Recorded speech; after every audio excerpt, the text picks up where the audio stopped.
Welcome to today's session, Taking the Lead, the Principles of Wellbeing. This session is aimed at school principals and other leaders who are best placed to promote wellbeing amongst their staff whilst leading from the front.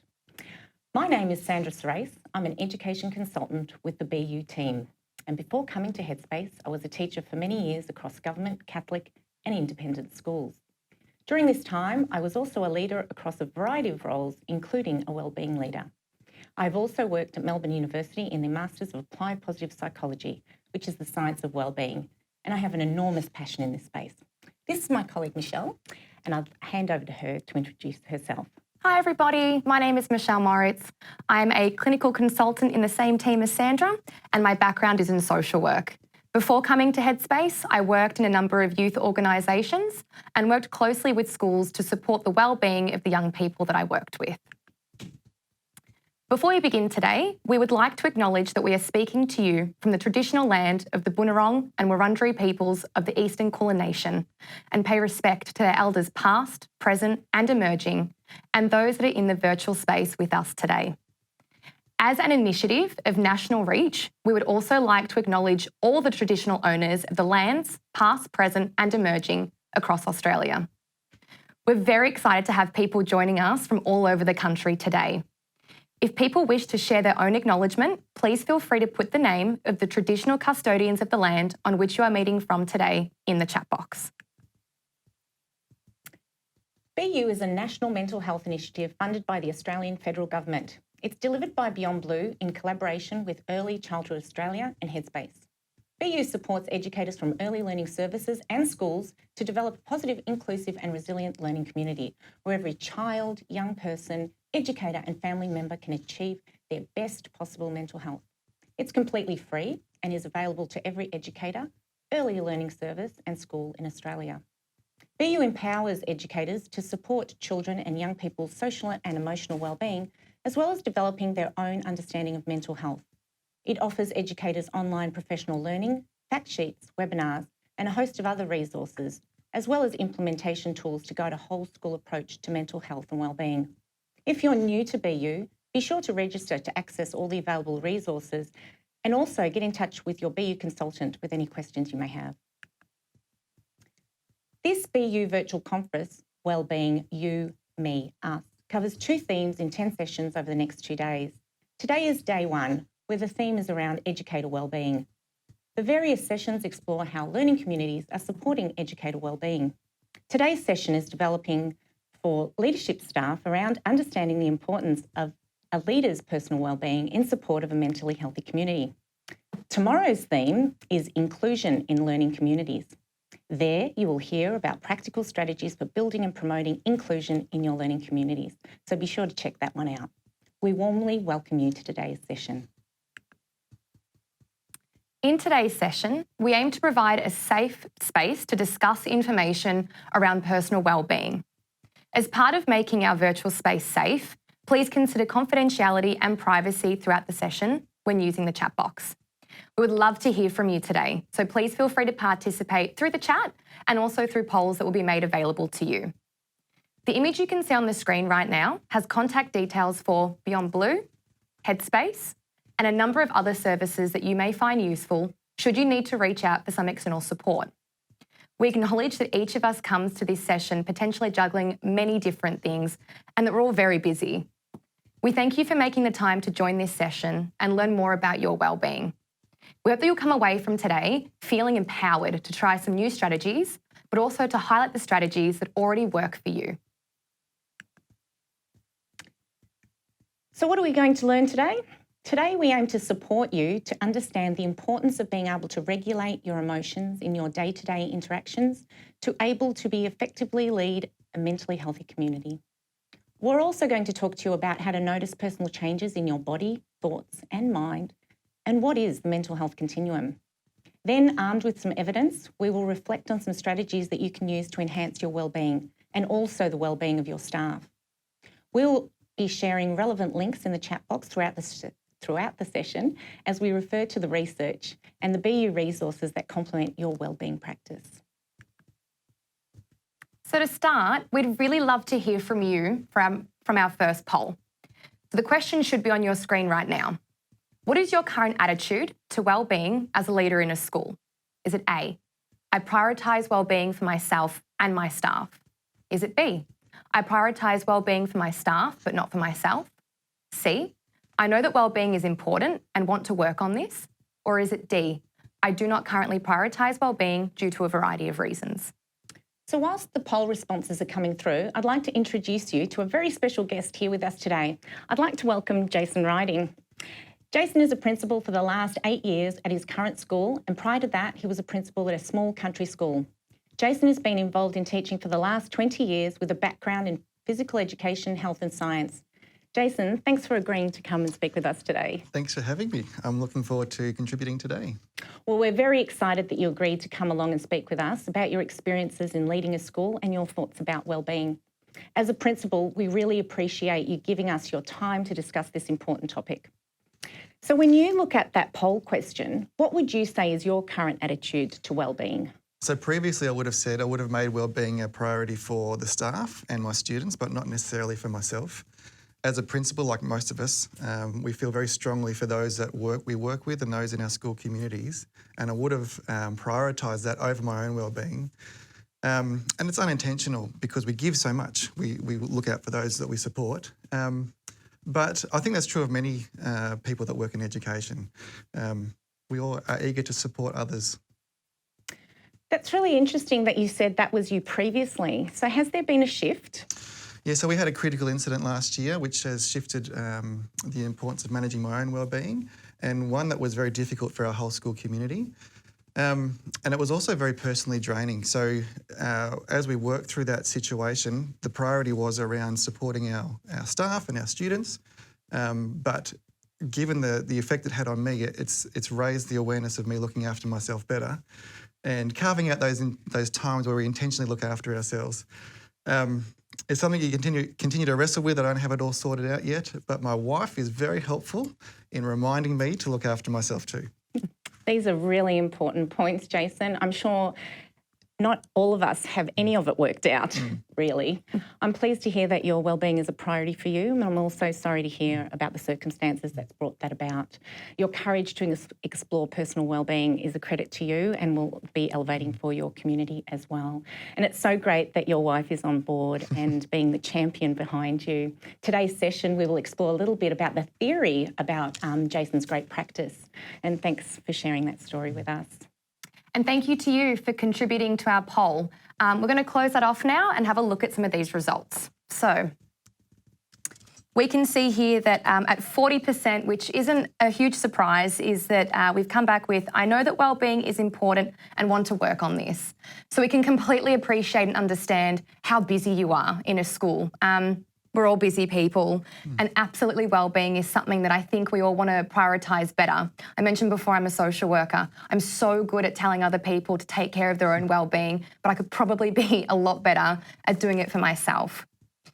So I guess today, as we go on, you'll learn that wellbeing does not need to add more to your plate because, again, we know that you're super busy, but rather we want it to work in conjunction with your day-to-day structures. Thank you again for contributing. Thanks to everyone for placing their thoughts into the poll and being part of this. It's a really interesting question to reflect upon, and one that can help us see where we actually sit at this moment and then think about what is it that we want to do from here. We're now going to explore some of the foundational theories that help us to understand our wellbeing. So most of us may be familiar with Bronfenbrenner's systems theory and how external factors may impact on an individual.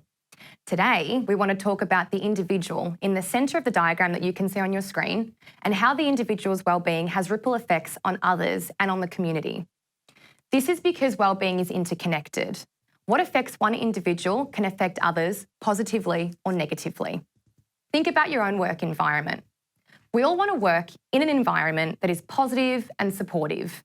It can be hard to share a workspace with someone that is consistently negative or snappy. It can impact the culture of the workplace, and we in turn begin to become more negative and snappy too. This is an example of how an individual's wellbeing can impact another's, and then soon the workplace may be affected. This in turn impacts things like work cohesion and relationships. This is why it's important for us as individuals to be aware of when we need to take a break or step back from a situation. Your relationship with wellbeing is paramount to a mentally healthy community. Your staff and community may model their wellbeing relationship by observing yours, so no pressure. If you highlight self-care as a priority in your school, your staff are more likely to embed these practices. But even more powerful is if staff see your actions and how you apply your own self-care strategies to support your personal wellbeing, particularly in difficult times. However, when we are feeling well and our cup is full, because you can't pour from an empty cup, we're able to manage our stresses. That is why we need to be able to identify when we may be struggling so that we may be able to put some measures in place to support ourselves. We're also better placed to reach out to colleagues that we may notice are experiencing challenge. This then creates a space where we're comfortable to talk about what's going on and support each other. This strengthens our relationships and impacts on the team, which has a ripple effect on our organisations and families. As a leader, you are placed in the centre of your community, and your wellbeing has an impact on your immediate environment as well as on your connections and indirect environment, and also may compromise your social and cultural values. Thank you, Michelle. That makes a lot of sense. So when I think about this, as a leader, when I'm coping, I'm more able to manage the variety of responsibilities and challenges that arise as part of my day. When I feel well, I also function well, and I have enough resources to manage each day-to-day challenge, task and interaction in a way that presents the best version of me. Others get to witness this in my action. It then becomes really clear to me that a leader's wellbeing has an enormous effect on the wellbeing of the community. This is what is meant by taking the lead, which is the title of this session today. This is also reflected in the diagram on the screen as the ripples of the leader in the centre are felt in the closest circle and then reflected out further. Overall, developing greater wellbeing as a leader speaks to AITSL Principle Standard 2, which is about developing the self and others. What I'd like to highlight here is that developing the self becomes most effective when leaders create the conditions for others to understand their personal impact on others. This, in turn, has an effect on everyone, including student outcomes. As a school, focus is all about student outcomes, and often we don't think about caring for wellbeing as a factor to increasing this. Belongingness and connection are strengthened through unconditional positive regard for each other during all interactions, which help each of us navigate the ups and downs of life. By committing to professional development in personal health and wellbeing, each leader may effectively be able to manage the complexities of their role and model this in action to their community. What we're trying to express here is that self-awareness is the beginning step of a wellbeing practice. A dysregulated adult cannot regulate a child or another adult, and it is our ability to regulate our nervous system with strategies that is the powerful tool for us both professionally and personally. Let's have a bit of a look at a BU video on staff wellbeing that delivers a clear message that wellbeing does start with you.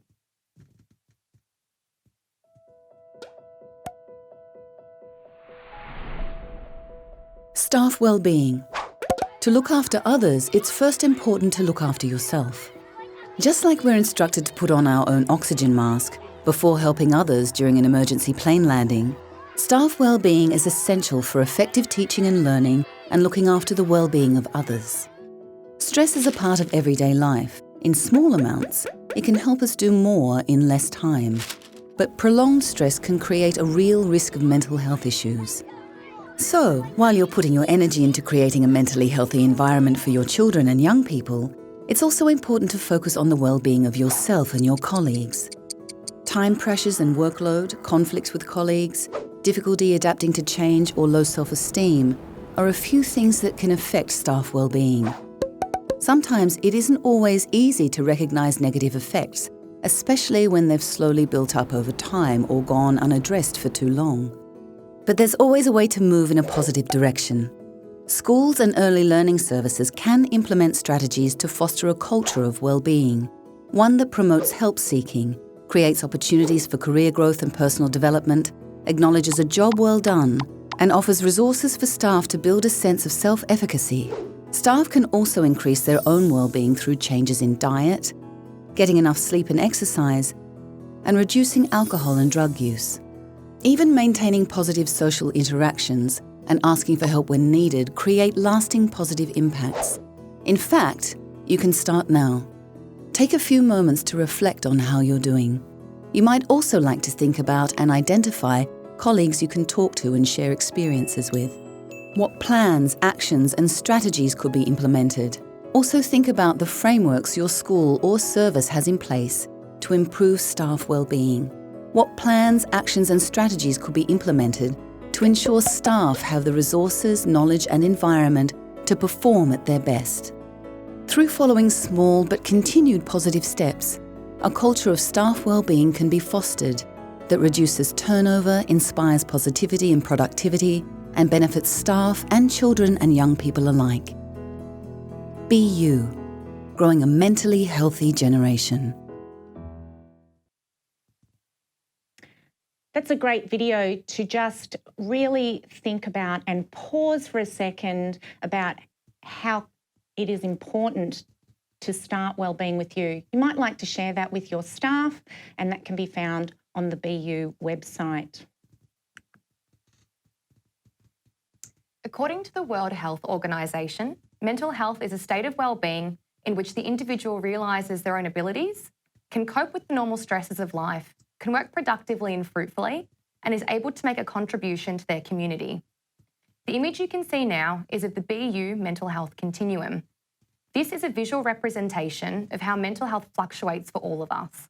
We're not always sitting in one space, and we move up and down the continuum constantly. We can see the flourishing and going okay sections in blue and green, and this is when we're coping well. What we want to spend a bit more time talking to you about today is that orange and red section, struggling and severely impacting everyday activities. In these two sections, this is where we aren't coping as well. It's when we find ourselves in those spaces that we need to engage in our own wellbeing strategies and activities. This may also include reaching out to other people and also to a health professional. One thing to note is that a person with a diagnosed mental health condition does not necessarily sit in the red section. They could be sitting in flourishing because they have good supports and strategies in place. As we've said before, we fluctuate up and down the continuum. Think about this morning. Where may have you been sitting along this continuum? Has it changed? What might have changed it? Did you enjoy a coffee with a friend before you came into this session, or were you stuck in traffic and got to this session late? These experiences all impact where we sit on the continuum. It's also our reactions to these experiences that further impact where we sit. An example of reactions to the experience of being stuck in traffic could go something like this. Perhaps sitting in that traffic aggravated you and put you in that orange zone as your thoughts of being late stewed in your mind. Alternatively, whilst making you late, that traffic actually gave you the opportunity to listen to your favourite podcast or finish an audiobook that you otherwise did not have time to finish. In this example, you may be sitting in the blue section and flourishing in that moment. Sometimes it's our reactions that move us into the orange and red section, where we're struggling and perhaps even severely impacted by an event. Sometimes, though, it's our actions that can move us out of there too. Sandra and I understand that schools are a really busy place and that you're all very busy people. But as we said before, you can't pour from an empty cup. The continuum is a good visual that you can come back to, but also share within your school community. We want you to start thinking about what you're already doing to take care of your well-being and what you can add, especially in those times when you're in those orange or red sections. Identifying where we sit on this continuum is very important for us when considering the use of self-care strategies to support our own well-being. There are connections between our behaviour, emotions and thoughts that have further impacts on our learning and our functionality, as well as within our social relationships. Often we are more immediately aware of how we're feeling, or we may notice the change in behaviour of our colleagues and friends. It's at this time it's important to acknowledge that we all experience stress, and that stress itself is natural and it's not a bad emotion. It can help to motivate us and to get a task finished or to perform really well. However, stress is often described as a feeling of being overloaded, wound up, tense, worried. It can be harmful when it's consistent and unrelenting. It is at this time that your sympathetic nervous system, your fight, flight, freeze response is on constant alert and your body is flooded with cortisol and adrenaline, and you're in a space where things consistently appear to be crushing. So sitting at the orange-red of the continuum that you see on your screen may affect how you interact with others and how you perform in your everyday activities. It may also play out across different domains of behaviour, emotions, thoughts, your learning, and within your social interactions. You can become more self-aware of where you are on the continuum if you pay attention to these domains and how each may be expressed in you personally. So I'd like you to think about this right now. Think about these 5 domains and pop your response into the chat box. What things might you notice across your own behaviour, emotions, thoughts, learning and social relationships that might be an indicator that stress is on a higher level for you? For me, I feel a tightness in my jaw and my shoulders at first. I know that it's different for different people. I wonder what happens for you. Have a think about it for a moment. Is it a headache? Are you snappy? Are you particularly teary? Michelle, I'm just wondering, what about you? Look, I can usually feel quite tense and headachy, and that's how I know, but I can absolutely relate to your jaw pain. I so get that. But what about you, Jason? We'd really like to hear from you. So what are some of the things that you might notice across the domains of behaviour, emotions, thoughts, learning, social relationships that might be an indicator to you that your stress level is high? So for me, I feel a tightness across my chest and shoulders. Sometimes I feel it in my gut, like it just feels tight. But I'm often hunched over and I'm feeling this constant urgency just sitting with me constantly, Being self-aware across these 5 domains helps me to know that I may need to employ a strategy to break the cycle of cortisol and adrenaline flow that is coursing through my body to engage what is called my parasympathetic nervous system. This is the space of rest and digest. It's not to disregard or dismiss what's going on, but rather a strategy to break the cycle of stress. In this way, we may be more able to sustain the actions to work through the challenges that are present at that time. Michelle, I'm wondering what's happening in the chat box. Are there some signs? Not a whole lot, Sandra. Okay. I think it can be quite difficult in some of these sessions sometimes to pop things into the chat box. It can be quite confronting. We're coming to you live. But look, I think, stress is manifested differently for everybody. So some of the things that we often hear from schools or educators, some of the common things that we've sort of described. So feeling tense, feeling headachy. But we do know as well that it can look different for different people. So some people maybe eat more when they're stressed. Some people eat less. Some people sleep really, really well because they're just needing that rest, or they're not sleeping at all. So I think there's some of the common things that we're probably seeing. But again, it's absolutely different for everybody. I think that's a really valuable point, Michelle. You might be noticing something in somebody and thinking, I can't be stressed because I'm sleeping really well, but it's such an individual thing. So we need to really be in tune with who we are and not look at others as to what are signs of stress. It's a very individual, and knowing ourselves is very important. And I think the words you can see on the screen around behaviour, emotions, thoughts, your own learning and social relationships are your key indicators. So I really encourage you to dig deep and find what that is for you. So as we mentioned, I think that we can often see different things happen for different people, and a couple of things have come through. My personal favourite is eating more chocolate. I feel that. I really, really feel that. But also struggling to focus on tasks. I totally understand that one as well. Again, I think that's a super common one. So it's really great that some of you are aware of some of these things that are happening for you. And these are indicators to you to know where you're sitting on that mental health continuum. And they can help you to also understand and know when you need to start engaging in some of those self-care strategies. So what this looks like will depend on the time that you have. And we're going to have a chat about this shortly. So what you can see on the screen now is the result from the Principal Health and Wellbeing Survey published in 2020 for the 2019 year.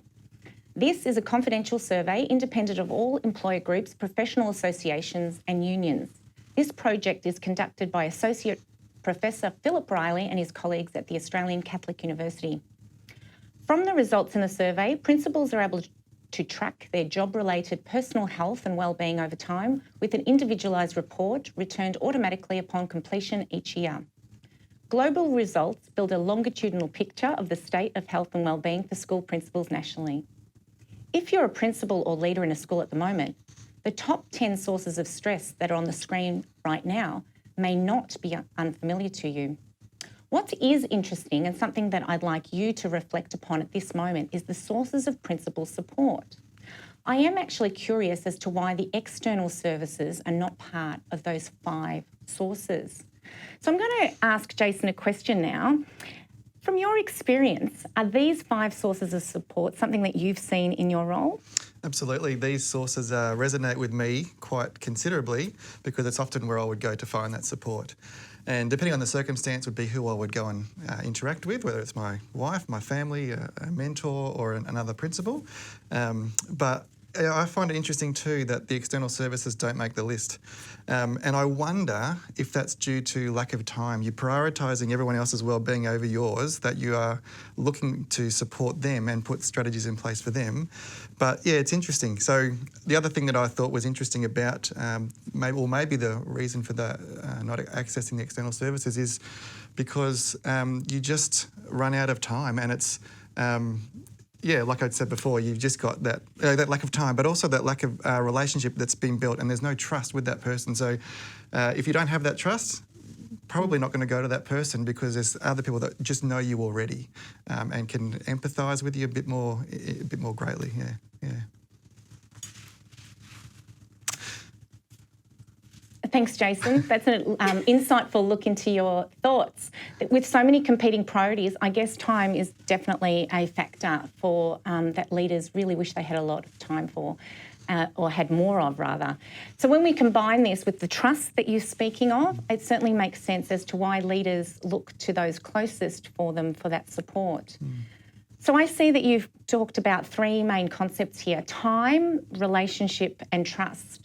So reaching out to those closest is a great strategy, but sometimes these people may be impacted with their own stresses and not be able to provide what we require in that moment. And so this may increase our own personal stress and therefore the stress of those around us, knowing that we sit in that circle of Bronfenbrenner's theory. This then speaks to me the importance of amplifying our personal wellbeing practice to buffer the effects of stress on our own body and mind to ensure that we're not only feeling good, but we can function well. And with time being a big factor for a leader, we need to think about wellbeing as an everyday practice, not just planning for that big holiday or waiting for school break. I just wanted to mention something interesting that's come through the chat box now, just talking to what Jason was sort of saying, is that there's also that stigma in reaching out to external services, and I think that's a big one. And I think that's one that we're all working really hard on to try and get rid of. At the end of the day, our own personal wellbeing is super important. So far, we've explored a little bit about how we can notice what is going on for ourselves in terms of our wellbeing, and to reflect and engage in our own self-awareness about changes in our behaviour, emotions, thoughts, learning, and social relationships that may be indicators to us that our stress is growing. We've also discussed how stresses in our life will place us on different parts of the mental health continuum that may lead us to be severely impacted in our everyday activities. Simply ploughing through the tough times is not a great strategy that supports long-term health and wellbeing. We'll now have a look at how we can apply wellbeing practice that involves an intentional thought in everyday life. With time being a factor, I'm sure some of these will excite you. Again, we can't wait for that big holiday or for Christmas break to manage our wellbeing and then plough through tasks feeling exhausted, overwhelmed and stretched every day. Wellbeing is cumulative. It's built in our day-to-day, moment-to-moment interactions with strategies that engage our parasympathetic nervous system. That's the system where we rest and digest, and that fight, flight, freeze, or our sympathetic nervous system is quietened. Dr. Adam Fraser has described the moment of transition between an activity and the second that follows it as the third space. It is a place where we can mentally show up right for whatever comes next. So the third space is a technique designed to help you with your thoughts and feelings to be present in all aspects of your life. Dr. Fraser explains it like this. The first space is what's happening right now. The second space is what you're about to do.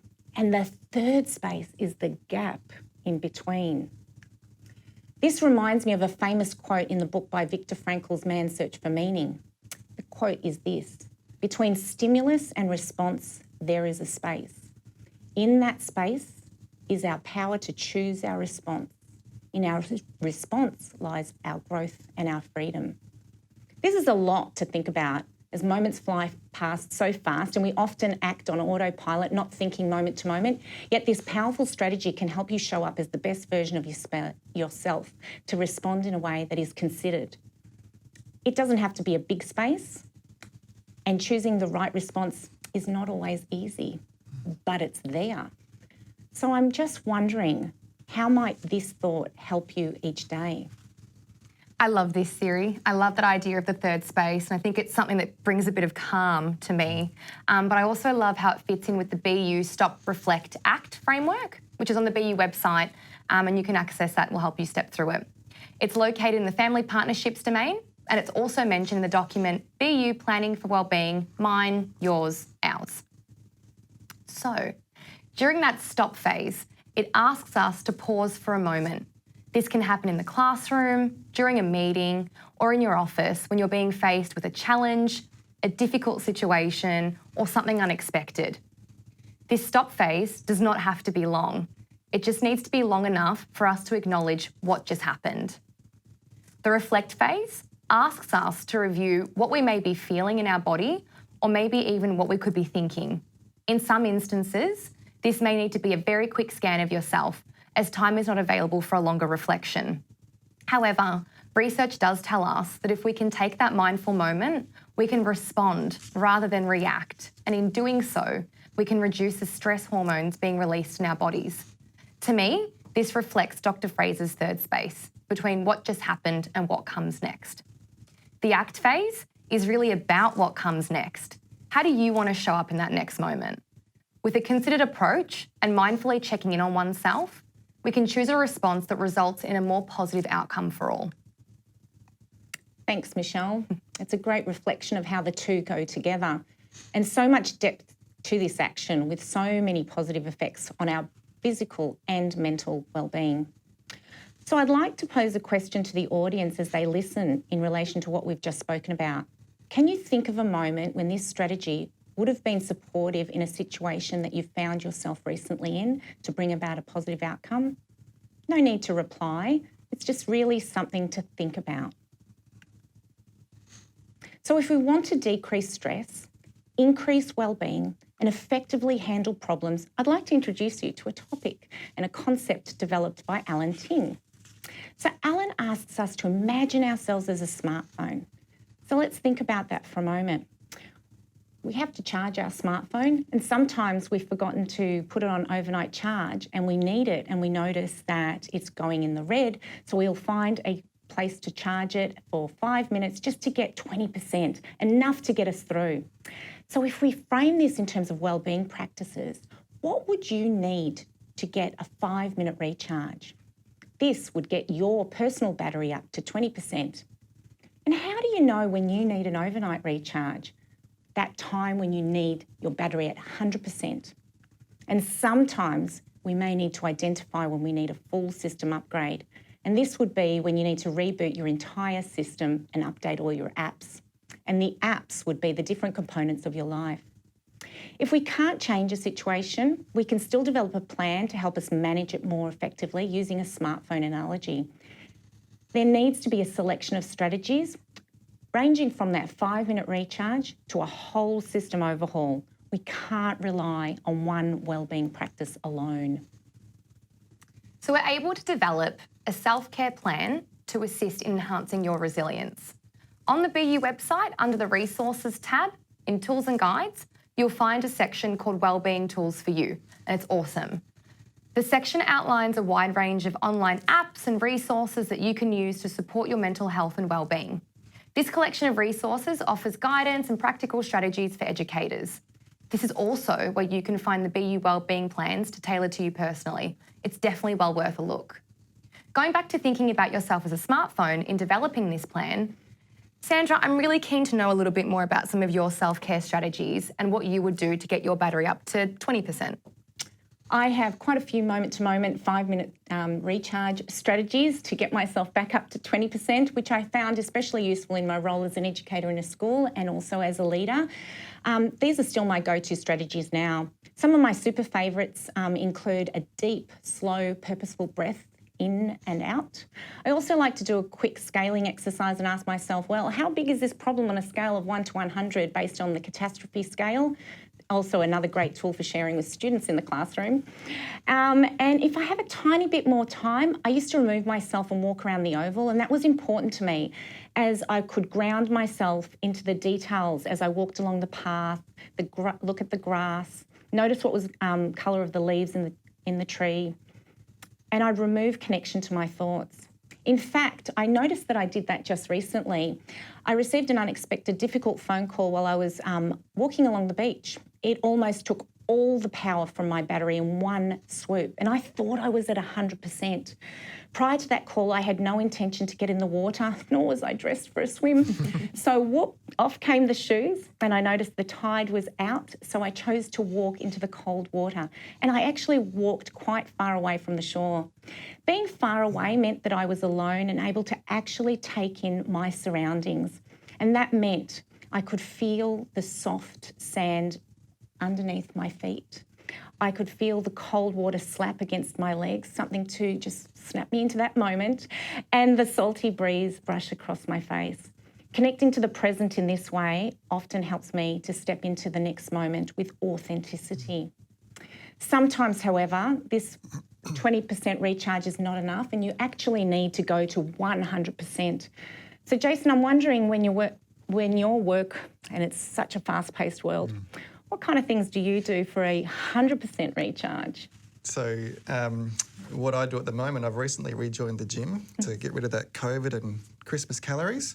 And I'm hoping to run and get back into shape again to participate in triathlons because I quite enjoyed doing triathlons. My background in PE that's what I like to do.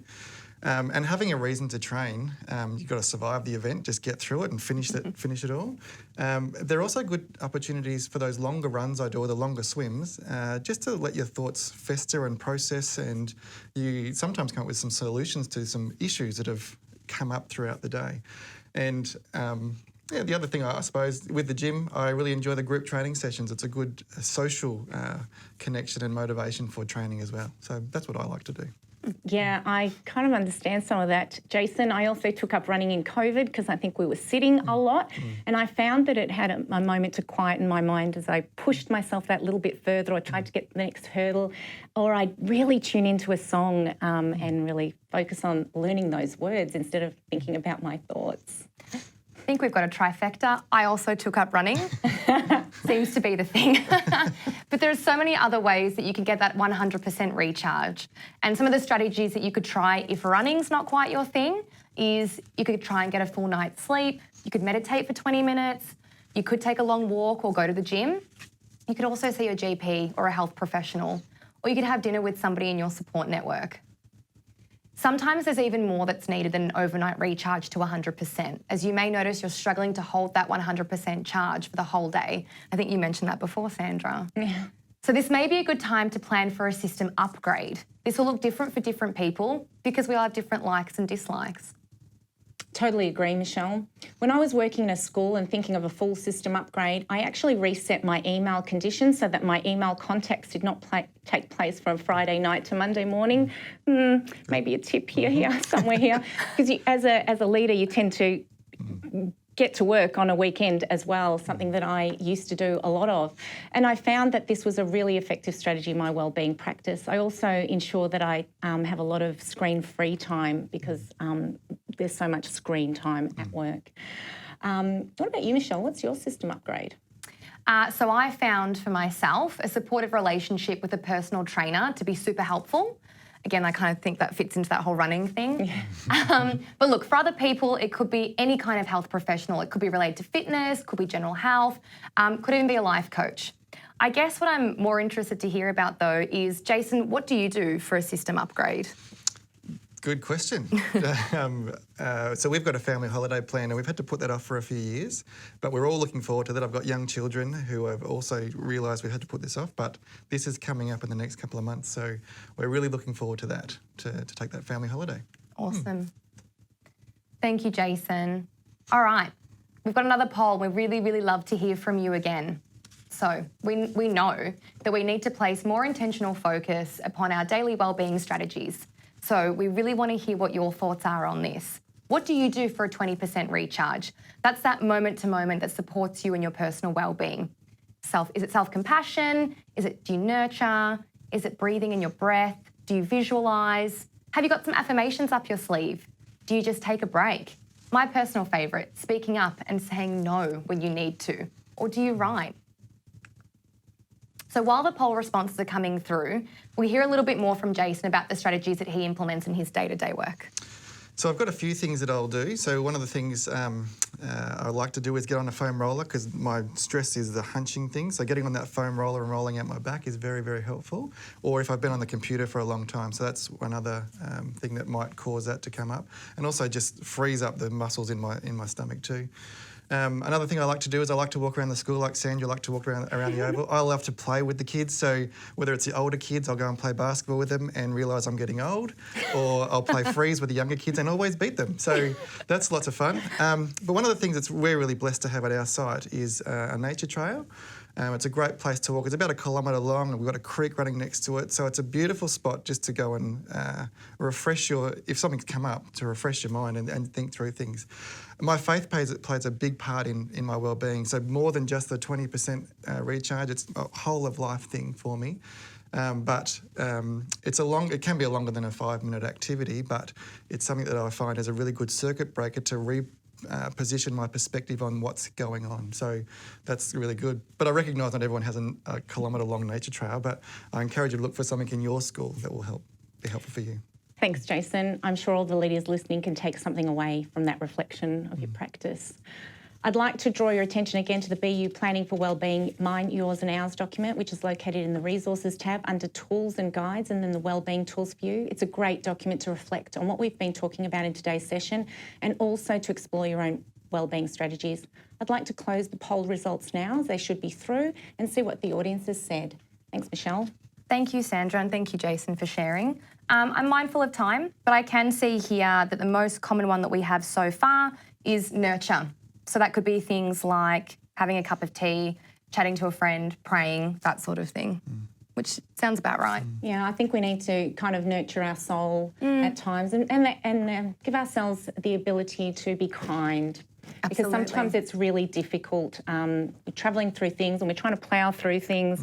And I think being kind to oneself and nurturing ourselves is the best thing that we can do. So if you haven't tried one of these strategies, I'd encourage you to do so, something to enhance your wellbeing. So I'd like you to have a look at the question that's on your screen at the moment. What will you do in the next steps to create greater wellbeing in your day? So the words in your day are super important. You don't need to share that in the chat box, but rather it's a time to consider this question now or after the session. On reflecting on your next steps to creating wellbeing, it may be nice for you to think of some of those things in the poll to try. Maybe you haven't tried writing. Maybe you haven't tried something else. Going for a run, like all three of us have done. Doing triathlons. Maybe you can think about, if you don't have that nature trail, you may have an oval or a lovely path that you can walk at school, really thinking about being mindful in those areas. It's also a time that you might use the example of the third space that we chatted about and how you can use that stop, reflect, act framework from BU to really just stop and pause before you do the next thing and then quieten our sympathetic nervous system. If you do have a question and you'd like to pop it in the chat box, do so now. We may have time to answer one question. Unfortunately, we can't answer all the questions that come through, but be in touch with your BU consultant who may be able to assist you. If you've not registered yet for BU, I'd like you to do so at www.bu.edu.au/register. You can go on the website to access the resources that we've talked about, and in fact we have lots of things there for you, including 13 hours of self-paced professional learning and other implementation tools to guide and embed a whole school practice. You can also follow us on Facebook, LinkedIn, Twitter and YouTube. Michelle, I'm just wondering, have any questions come through? Yes, I'm going to give a shout out to Carl. Thank you, your questions are awesome. I'm going to start with the first one because I think that's one that's really, really pressing, and I think something that maybe Jason, you can talk to as well. So Carl has said he's researching and looking at how can an organisation effectively promote wellbeing in a formal manner? So moving away from that sort of fluffy, how are you today, to that sort of we're invested in your career progression and development. It's a good question, isn't it? Because we can say lots of things about it, but I think one of the things that we've tried to do out of some of the things that we've wrestled with over the last year or so is to embed professional learning in, but also put strategies in place for staff to use. So we meet together every morning. Obviously, we're a faith-based school, so we meet together for devotions and pray together. And then on once a week, we'll meet in smaller groups and pray for each other. That's a way of looking after each other and supporting each other. But I think those intentional professional learning strategies and then creating a space that allows for those things to be done, not just talked about. That's probably what I would say. It's a good question, though. I think that it's a great example of how we embed practice. I think there's one thing to have that professional learning, but then there needs to be that opportunity to explore that and play with it a little bit in the classroom, in the corridors, in life, and then join together to see how that's working for you. And I think also staff will come up with some good ideas themselves about what that might look like. So don't discount getting input from staff too, because I think that will be very helpful. Thank you. Awesome. Thank you for that question. Look, there is a couple more from Carl, but so thank you so much for putting those questions in. They're well worth having a think about, and hopefully Jason's been able to answer some of that for you, and perhaps that'll help with some deeper reflection for you as well. Thank you everyone for joining us at today's session. We hope you've taken something away, whether that's a new idea or just affirming some of your own practice. Again, a special thank you to Jason for coming along to share first-hand experiences with us. You're a wonderful example of wellbeing leadership in your school and a great asset in that space. May you all take care of yourselves and each other, and thank you for joining us.